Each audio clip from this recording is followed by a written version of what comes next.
श्री शिवाय नमस्तुभ्यम श्री स्वामी समर्थ. भक्तो नमस्कार. भक्तो, गणेश चतुर्थी उद्या 27 ऑगस्टला येत आहे आणि आपणा सर्वांचे प्रिय गणपती बाप्पांचे लवकरच आपणा सर्वांच्या घरामध्ये आगमन होईल. परंतु काय तुम्ही हे जाणता का की यावर्षी गणेश चतुर्थी पर्व केव्हा साजरी केली जाईल आणि काय आहे या पावन पर्वाचे महत्व? आज मी तुम्हाला गणेश चतुर्थीशी संबंधित असलेली सर्व महत्वपूर्ण माहिती सांगण्यात जात आहे. या तर मग वेळ न दवडता जाणून घेऊयात गणेश चतुर्थीशी जोडली असलेली संपूर्ण माहिती. भक्तो, गणेश चतुर्थी दरवर्षी भाद्रपद मासातील शुक्ल पक्षाच्या चतुर्थी तिथीला साजरी केली जाते. यावर्षी गणेश चतुर्थी 27 ऑगस्टला धुमधडाक्यात साजरी केली जाईल. चतुर्थी तिथीची सुरुवात 26 ऑगस्टला दुपारी 3:01 पासून होत आहे आणि याचे समापन 27 ऑगस्टला संध्याकाळी 5:37 होईल. त्यामुळे उदय तिथीच्या अनुसार 27 ऑगस्टला गणपती बाप्पांच्या पूजेची योग्य वेळ राहील. भक्तो, गणपती स्थापना आणि पूजेसाठी सर्वात शुभ वेळ मध्यकाळ आहे, जो की दिवसाचा मध्यकाळ असतो. त्यामुळे यावर्षी आता गणेश चतुर्थीची पूजा 27 ऑगस्टला सकाळी 11:05 पासून ते दुपारी 1:40 पर्यंत करू शकता. यावेळी दरम्यान गणपती बाप्पांची मूर्तीची स्थापना करणे आणि त्यांची पूजा करणे अत्याधिक शुभदायी मानले जाते.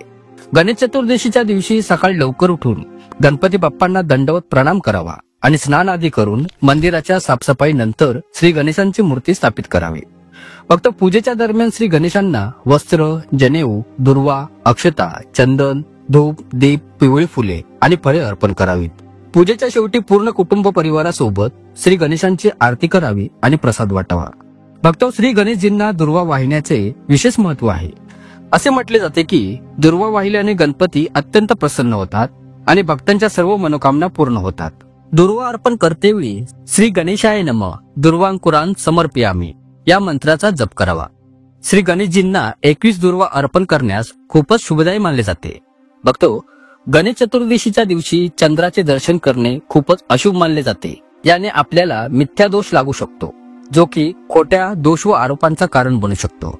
आपल्या हिंदू वेद पुराणांच्या अनुसार भगवान श्री कृष्णांनाही या दोषाचा सामना करावा लागला होता आणि जर तुम्ही चुकूनही कळत नकळत चंद्रास पाहता तर त्वरितच सिद्धिविनायक व्रत कथेचा पाठ करा किंवा मग दोष निवारण मंत्राचा जप करावा. भक्तो, गणेश चतुर्थीला व्रत ठेवणे आणि गणपतीला मोदकांचा नैवेद्य प्रसाद दाखवणे हे खूपच शुभ मानले जाते. या दिवशी सात्विक भोजन करा आणि भगवान श्री गणेशजींच्या पूजेमध्ये पूर्णपणे पावित्र्य राखा. श्री गणपती बाप्पांच्या मूर्तीला योग्य दिशेमध्ये स्थापित करा. शास्त्रांच्या अनुसार श्री गणपतीच्या मूर्तीला उत्तर पूर्व म्हणजेच की ईशान्य कोण या दिशेमध्ये स्थापित करणे सर्वात शुभ मानले जाते. याने घरामध्ये सकारात्मक ऊर्जेचा संचार वाढतो आणि सुख समृद्धीचे आगमन होते. आणि रोजच्या रोज त्या स्थानी गंगाजलाचे काही थेंब शिंपडून पवित्र करून घ्यावे. गणपती बाप्पांची विधी विधानाने पूजा केल्याने सर्व संकटे दूर होतात. भगवान श्री गणेशजींची पूजा करतेवेळी पूजेच्या थाळीमध्ये काही वस्तूंना आवर्जून समाविष्ट केले जाते, कारण की यामध्ये समाविष्ट केल्या गेलेल्या सामग्रीला निरनिराळ्या गोष्टींचे प्रतीक मानले जात असल्याचे आपल्या शास्त्रांमध्ये सांगण्यात येते. भक्तो, जर या वस्तूंना भगवान श्री गणेशजींना अर्पण केले जात नाही तर त्यांची पूजा अपुरीच राहिल्याचे मानले जाते. भक्तो, ज्योतिषशास्त्रांच्या अनुसार भगवान श्री गणेशजींच्या पूजेमध्ये काही विशेष वस्तूंचा समावेश करणे अत्यंत आवश्यक असते. गणपती बाप्पांना मोतीचुराचे लाडू खूपच पसंत आहेत. जर तुम्ही गणेश चतुर्थीला भगवान श्री गणपतीला खुश करू इच्छिताय तर त्यांच्या पूजेच्या थाळीमध्ये बुंदीच्या लाडूंचा भोग प्रसादाचा नैवेद्य अवश्य ठेवा. याने गणेश पूजा सफल होईल आणि भक्तांची प्रत्येक मनोकामना पूर्ण होतात. भगवान श्री गणेशजींना मोदक अतिप्रिय आहे, त्यामुळे त्यांच्या प्रत्येक पूजेमध्ये मोदकांचाही भोग प्रसादाचा नैवेद्य अवश्य दाखवला जातो. तर गणेश चतुर्थीच्या दिवशी पूजा थाळीमध्ये मोदकांचाही समावेश अवश्य असला पाहिजे. याने रिद्धी सिद्धीचे दाता श्री गणपती लवकर प्रसन्न होतात. गणेशोत्सव 10 दिवसांपर्यंत साजरा केला जातो, परंतु पहिल्याच दिवशी जर मोदकांचा भोग प्रसाद दाखवला जाईल तर हे चांगले मानले जाते. पौराणिक शास्त्रांच्या अनुसार पूजेच्या थाळीमध्ये कच्च्या हळदीला अवश्य समाविष्ट करा. गणपती बाप्पांना ही कच्ची हळद अर्पण करण्यास खूपच शुभ मानले जाते. नंतर या उत्सवाच्या समाप्तीनंतर या कच्च्या हळदीच्या तुकड्यास आपल्या घराच्या तिजोरीत ठेवून द्यावे. भक्तो, असे केल्याने गणेश पूजा सफल होते आणि भगवान श्री गणेशजींना हळदी अर्पण केल्याने घरामध्येही कायम बरकत बनून राहते. बोलले जाते की याने घर परिवारामध्ये सुख समृद्धी आणि खुशाली बनून राहते. त्यामुळे पूजन सामग्रीमध्ये हळदीला जरूर समाविष्ट केले पाहिजे.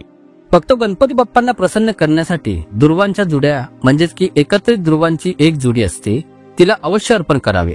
पूजा करतेवेळी पूजेच्या थाळीमध्ये दुर्वांच्या 4 ते 5 जुड्या अवश्य अर्पण करा. याने घरामध्ये धनाची कधी कमी होत नाही. पुराणांमध्ये सांगण्यात येते की विघ्नहर्ताने आपल्या बाल्य अवस्थेमध्ये सिंदुरासूर राक्षसाचा वध करून त्याचे मुंडके कापून त्याचे रक्त स्वयं आपल्या अंगावर फासले होते. या लाल रंगास शक्ती आणि ऊर्जेचे प्रतीक मानले जाते आणि हेच ते कारण आहे की या सिंदुरास पूजेच्या थाळीमध्ये समाविष्ट करण्यास गरजेचे मानले जाते. पुराणांमध्ये सांगण्यात येते की विघ्नहर्ताने अल्लासूर राक्षसाचा वध करून त्याला आपल्या पोटात जिवंत गिळले होते. हा एक असा राक्षस होता ज्याच्या पूर्ण शरीरातून भयंकर आग निघायची. त्यामुळे या राक्षसास जिवंत गिळल्याने गणपती बाप्पांच्या पूर्ण शरीरामध्ये भयंकर दाह निर्माण झाला आणि मग श्री गणेशजींना शीतलता प्रदान करण्यासाठी सर्व देवी देवतांनी दुर्वांच्या जुड्या त्यांच्या मस्तकी व पूर्ण शरीरावर वाहिल्या. याने बाप्पांना थंड वाटून त्यांना त्या भयंकर दाहापासून शीतलता प्राप्त झाली आणि त्यांनी आपल्या या वीरतेने सर्वांच्या हृदयात स्थान प्राप्त केले. भक्तो, गणेश चतुर्थीचे समापन 6 सप्टेंबरला अनंत चतुर्दशीला होईल. या दिवशी गणपती बाप्पांचे विसर्जन केले जाईल. जे लोक 10 दिवसांपर्यंत गणेशजींची पूजा करतात ते अनंत चतुर्दशीला गणपतीला निरोप देतात आणि पुढच्या वर्षी पुन्हा लवकर येण्याचे निवेदन करतात.